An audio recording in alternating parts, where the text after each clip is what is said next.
सरकार ने महिलाओं की सुरक्षा और सम्मान के लिए कई बड़े कानून बनाए हैं। इसके बावजूद महिलाओं का उत्पीड़न बंद नहीं हो रहा और महिला अपराधों का ग्राफ लगातार बढ़ रहा है। इसका कारण है जिन अधिकारियों पर इस कानून का पालन करने की जिम्मेदारी है वो इन मामलों को गंभीरता से नहीं लेते। ताजा मामला मानिकपुर थाना क्षेत्र का है, जहां एक महिला ने तहरीर देकर बताया कि उसकी शादी शहर काजी ने साल भर पहले फतेहपुर में कराई थी। शादी के बाद से ही उसका पति दहेज के लिए उसे शारीरिक और मानसिक रूप से प्रताड़ित करने लगा। शादी के बाद महिला को जब ये पता चला कि उसका पति पहले से ही शादीशुदा था और पहली पत्नी को तलाक देकर उसने दूसरी शादी की है, तो उसके पैरों के तले से जमीन खिसक गई। महिला के ना पिता है ना भाई हैं। ऐसे में महिला ये सब सहती रही। हद तो तब हो गई जब दहेज लोभी ससुराल वाले महिला की मां का घर बेचने का दबाव बनाने लगे।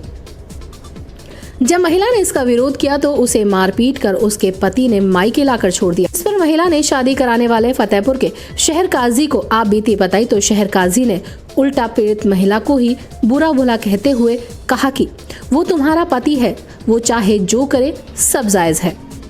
जिसके बाद पीड़ित महिला ने मानिकपुर थाने में तहरीर देकर कार्यवाही की मांग की, लेकिन कोई कार्यवाही नहीं हुई। महिला का आरोप है कि मानिकपुर एसओ ने 3 बार तहरीर बदलवाई और कार्यवाही नहीं की है। ऐसे में ये कहना गलत नहीं होगा कि प्रतापगढ़ में महिलाओं की सुरक्षा और सम्मान के नाम पर सिर्फ मजाक होता है। वहीं पूरे मामले में सीओ कुंडा का कहना है कि मुकदमा दर्ज करके आरोपियों के खिलाफ कड़ी से कड़ी कार्रवाई की जाएगी। क्या प्रॉब्लम है आपकी, क्या समस्या है, बताएं। मैं मानिकपुर थाने की निवासी हूँ और मेरी शादी 5 जनवरी 2020 को फतेहपुर के शहर काजी सैयदुल इस्लाम जी ने कराई थी, झूठ बोलकर। जब मैं अपने ससुराल गई तो मेरे जो शौहर थे वो मेरे से फिजिकल हरेसमेंट करते थे और भी बहुत सारी चीज़ें, मुझे तरह तरह की यातनाएं देते थे, मानसिक और शारीरिक प्रताड़नाएं दी गई मुझे। मैंने इसका विरोध किया और जो शहर काजी जी ने मुझे बताया था शादी से पहले, तो वो सब जब मैं वहाँ पे गई तो उसका ठीक उल्टा मुझे मिला। मुझे पता चला कि मेरा पति पहले से एक शादीशुदा था और वो अपनी पहली वाली पत्नी को छोड़ चुका है। उससे पत्नी से उसको एक बेटी भी है जो मेंटली एबनॉर्मल है और वो शहर काजी से मिलकर ऐसी भोली भाली लड़कियों को फंसाते हैं और उनके साथ शादी करते हैं। और जब मैंने इसका विरोध किया कि भाई मुझे तो ये चीज़ बताई गई थी और ये सब मेरे साथ हो रहा, तो मुझे बहुत ज़्यादा मारा पीटा गया और मुझसे बहुत ज़्यादा अनर्गल काम करवाए जाने लगे, मुझे बुरी तरह मारने लगे वो लोग। इसके बाद जो है मेरे शौहर ने मुझसे कहा कि तुम्हें दहेज में तो तुम्हें इतनी सारी चीज़ें तुम नहीं लाई हो, ऐसा है कि जो तुम्हारा घर है तुम उस घर को बेच दो। मैंने कहा कि मैं घर कभी नहीं बेचूंगी, क्योंकि अगर मैं घर बेच दूंगी तो बताइए मेरी बूढ़ी माँ है वो कहाँ जाएगी। अच्छा, आपके पिता नहीं है? नहीं, मेरे पिता नहीं है, मेरे पिता बहुत पहले खत्म हो चुके हैं। भाई है? नहीं, भाई भी नहीं है मेरा कोई। उसी का पूरा फायदा शहर काजी ने उठाया। जो शहर काजी है वो जानबूझ की मेरी कमजोरी का वो फायदा उठाता था, क्योंकि उसको ये अच्छे से पता था कि लड़की के ना बाप है और ना भाई है, ये क्या करेगी। वो इसी तरह से झूठ बोल के कई लड़कियों की, मुझे ऐसा लगता है अगर मैं जब वो मेरे साथ ऐसा किया है कि बेसहारा यतीम लड़की के साथ में, तो वो ना जाने कितनी लड़कियों को इसी तरह झांसे में ले लेके और इस तरह के लड़कों के साथ में शादियां करवाएगा। शहर काजी शादियों की दलाली कराते हैं।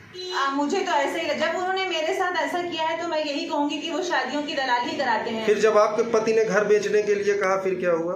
मैंने इसका विरोध किया। मैंने कहा नहीं, मैं घर नहीं बेचूंगी भाई, अगर मैं घर बेच दूंगी तो मेरी बूढ़ी माँ है वो कहाँ जाएगी। तो फिर क्या हुआ? वो कहते थे मेरे यहाँ आके रखो। मैंने कहा नहीं, क्योंकि एक्चुअल में वो कुल मिला के वो घर की रकम चाहते थे, अगर मैं घर बेच दूं तो उनको ले जाकर पैसा दूं।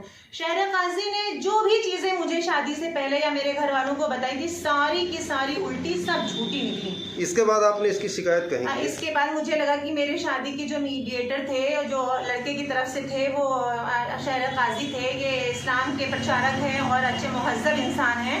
मैंने उनसे बताना चाहा अपनी प्रॉब्लम को, तो उन्होंने मेरी सुना नहीं। उन्होंने उल्टा मुझे डांटते हुए कहा कि तुम्हारी इतनी हिम्मत, मैं शहर काजी बदतमीज लड़की, इस्लाम में जो शौहर कहता है वो करना पड़ेगा तुमको। जब लड़कियां, इसीलिए इस्लाम लड़कियों की जॉब करने पे पाबंदियां लगाता है। जब लड़कियां बाहर निकलती हैं तो उनकी दीदों का पानी गिर जाता है और वो 4 जगह मर्दों में उठती बैठती हैं। ये तरह तरह की उन्होंने मुझे करके इस्लाम का हवाला देते हुए मुझे डांट दिया।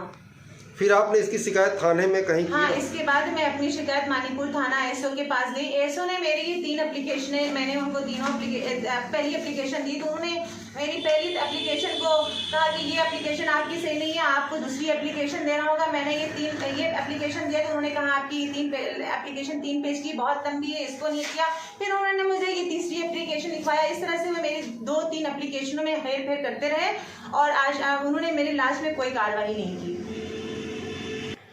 तो थाने में आपकी सुनी नहीं गई? नहीं, जहाँ पे योगी सरकार महिलाओं के लिए नए नए कानून बना रही है, महिलाओं के लिए सशक्तिकरण की बात कर रही है, महिलाओं के लिए थानों पे महिला हेल्प डेस्क को बनाया गया है, लेकिन जब मैं वहाँ थाने पे गई तो मुझे तो ऐसा नहीं लगा कि जो योगी सरकार का प्लान है महिलाओं के प्रति या जो उनकी सोच है वो वहाँ पे मुझे फ्लॉप नज़र आया। जब सिस्टम में मानीपुर थाना सुभाष यादव जैसे भ्रष्ट अधिकारी बैठेंगे तो बताइए फरियादी कहाँ जाएगा। और सबसे बड़ी कमी तो हमारे सिस्टम की है। जब सिस्टम में जब सुभाष यादव जैसे भ्रष्ट अधिकारी रहेंगे तो फरियादी इधर उधर भटकेगा ही।